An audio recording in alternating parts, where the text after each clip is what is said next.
Hi అండి, దద్దోజనం ఎలా తయారు చేసుకోవాలో చూపిస్తాను. స్టవ్ వెలిగించి బాండీ పెట్టి కొద్దిగా నూనె పోసుకోవాలి. అమ్మవారి ప్రసాదం కాబట్టి కొద్దిగా నెయ్యి కూడా వేసుకోవాలి.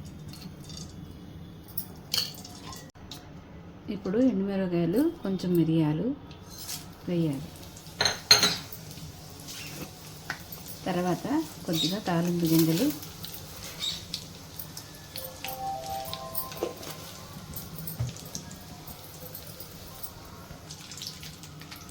సన్నగా తరిగిన పచ్చిమిరపకాయలు కూడా వేసుకోవాలి. జీడిపప్పు కూడా వేయాలి, ఇంగువ కూడా వేయాలి. తెల్ల మిరియాల పొడి కూడా వేయాలి.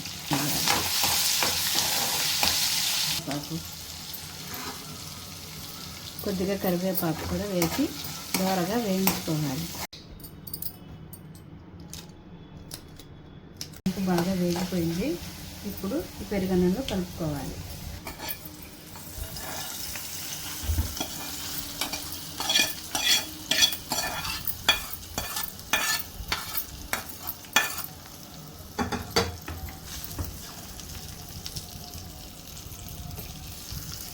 వేసుకున్నాక బాగా కలుపుకోవాలి.